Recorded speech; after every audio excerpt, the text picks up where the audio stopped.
Hello दोस्तों, कैसे हैं आप सब लोग। उम्मीद करता हूं काफ़ी अच्छे होंगे। तो दोस्तों अब 2025 का साल तो बीत गया है। वहां पर हमने क्या लॉस किया है, क्या प्रॉफिट किया है, वो बात तो अब बीत गई है। और अब नया साल 2026 भी लग गया है। तो अब नए साल 2026 के अंदर आईपीओ के लिए क्या क्या स्ट्रैटेजीज होनी चाहिए ताकि हम ज़्यादा से ज़्यादा प्रॉफिट कमा पाए और हमारा कम से कम लॉस हो। तो अगर आप एक चीज़ नोटिस करें तो 2025 के अंदर इंडिया ने पूरी दुनिया को पीछे छोड़ दिया है। जहां यूएस के अंदर 223 और चाइना में सिर्फ 119 आईपीओ आए और वहीं इंडिया के अंदर 367 मतलब 367 आईपीओ की लिस्टिंग हुई।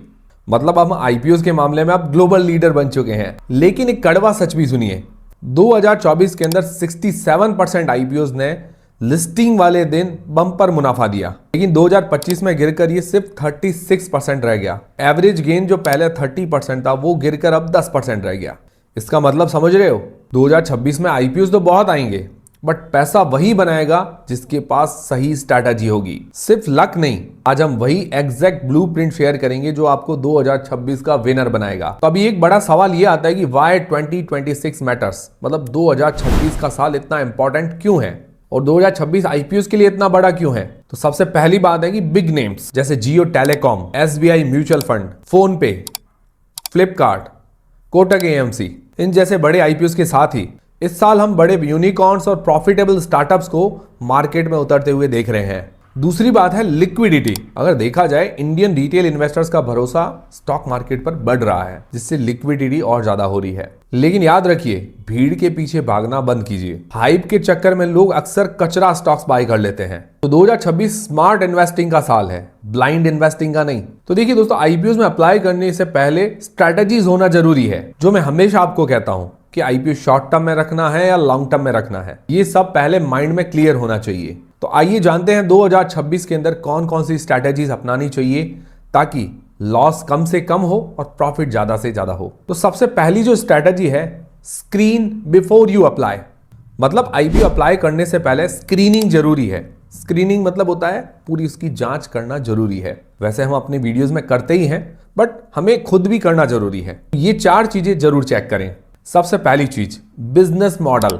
तो ये हमें सोचना जरूरी है कि क्या ये जो कंपनी है अगले 5 से 10 साल तक रेलेवेंट रहेगी और इसकी इंडस्ट्री ग्रोथ वगैरह कैसी है। ये सारी चीजें देखना जरूरी है। दूसरी चीज है फाइनेंशियल हेल्थ। क्या कंपनी प्रॉफिट के अंदर है? अगर नहीं है तो क्या उसका लॉस वगैरह कम हो रहा है? और उसके ऊपर डेट, कर्ज कितना है?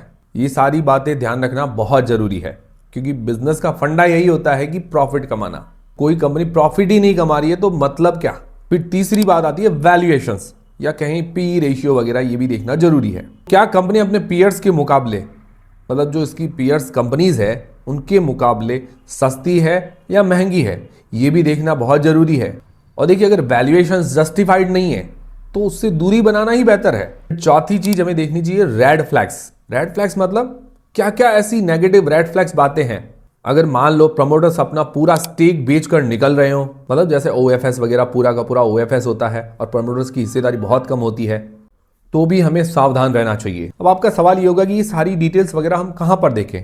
तो अपने ब्रोकर एंजल वन पर आईपीओ सेक्शन के अंदर ये सारी डिटेल्स, डेटाज वगैरह आपको मिल जाएंगे। फिर हमारी दूसरी स्ट्रैटेजी है अलॉटमेंट गेम प्लान। सबसे बड़ा सवाल यही आता है कि सर हमें अलॉटमेंट नहीं मिलता है और अलॉटमेंट के चांसेस बढ़ाने के लिए क्या हम टैक्टिक्स वगैरह अपनाएं। तो पहली चीज आप ये कर सकते हैं, मल्टीपल फैमिली अकाउंट से आप अप्लाई कर सकते हैं।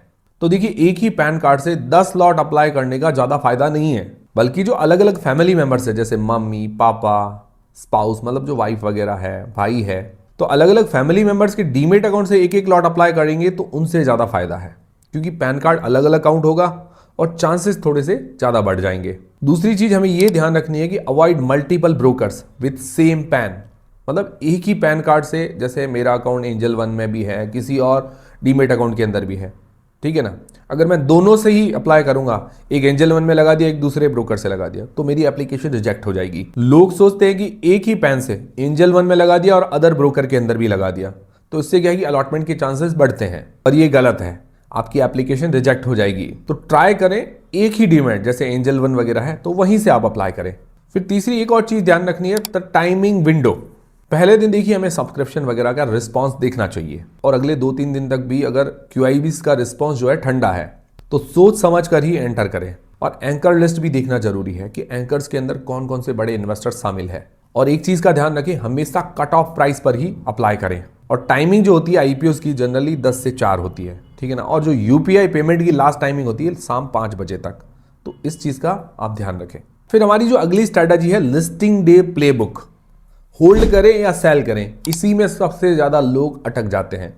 अब आईपीओ तो मिल गया, पर लोग सबसे ज्यादा कंफ्यूजन होता है कि इसको होल्ड करें या सेल करके एग्जिट हो जाए। तो देखिए लिस्टिंग डे पर क्या करें। तो हमेशा मैं आपको कहता हूं कि हमेशा आपका टारगेट जो है फिक्स रखें, या तो शॉर्ट टर्म या लॉन्ग टर्म। तो पहला सिनारियो है कि भाई अगर आपका टारगेट सिर्फ लिस्टिंग गेंस का था तो लिस्टिंग गेंस लेकर एग्जिट हो जाए, वो सबसे बढ़िया चीज है। दूसरा सिनारियो, उसके अंदर क्या होता है कि भाई लॉन्ग टर्म का टारगेट है तो हमने उसको लॉन्ग टर्म के लिए रख लिया, बट अगर कंपनी लॉन्ग टर्म के लिए अच्छी है पर लिस्टिंग थोड़ी सी ठंडी हुई, घबराइए मत, अपने एनालिसिस पर विश्वास रखिए, डेटा सही से एनालिसिस करते रहें और मार्केट ट्रेंड भी देखते रहें। फिर दोस्तों आता है तीसरा सिनारियो, मतलब सिनारियो सी, जिसके अंदर लोगों को बहुत ज्यादा कंफ्यूजन होता है। तो देखिए अगर आपको कंफ्यूजन है किसी आईपीओ को लेकर, तो उसके अंदर क्या कीजिए कि थोड़ा इसको सेल कर दीजिए और थोड़ा उसको होल्ड कर लीजिए, ताकि क्या होगा कि आपको प्रॉफिट भी मिल जाएगा और होल्डिंग भी मिल जाएगी। फिर दोस्तों ये सारी स्ट्रैटेजीज तो हो गई, एक आपको एक बोनस टिप भी देना चाहूंगा। याद रखिए, तो किसी आईपीओ को 100x तक सब्सक्रिप्शन मिल जाए तो इसका मतलब ये नहीं है कि इसकी लिस्टिंग ग्रीन ही होगी, मतलब पॉजिटिव लिस्टिंग ही होगी।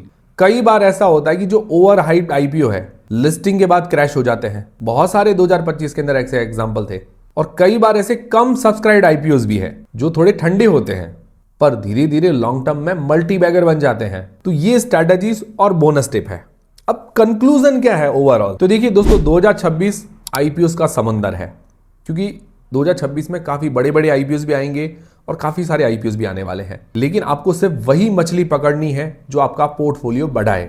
स्मार्ट ओवर हाइप, मतलब हाइप के पीछे नहीं पड़ना है, लोग जो हल्ला करते हैं उसके पीछे नहीं पड़ना है, हमें स्मार्टली डिसीजन लेना है। और क्या आप जानना चाहते हैं कि अगले महीने कौन से टॉप 3 आईपीओस आ रहे हैं? तो नीचे कमेंट सेक्शन में आईपीओ लिखिए, हम इस पर डिटेल वीडियो जरूर बनाएंगे। और अगर आप चाहें तो एंजल वन पर भी आईपीओ सेक्शन के अंदर अपकमिंग आईपीओ की पूरी लिस्ट वगैरह देख सकते हैं। साथ ही आईपीओ के सारे डेटाज वहां पर आपको मिल जाएंगे, जिससे क्या है कि स्ट्रैटेजी बनाने में आसानी रहेगी। तो वीडियो को लाइक जरूर करें अगर आपको स्ट्रैटेजीज वगैरह काम की लगी। सब्सक्राइब करें ऐसे ही डेटा बैक्ड इनसाइट्स के लिए। तो उम्मीद करता हूं हमारा वीडियो, हमारी जानकारी आपको काफी पसंद आएगी, हेल्पफुल रहेगी। हेल्पफुल रही तो वीडियो को लाइक जरूर करें, चैनल को सब्सक्राइब कर लें।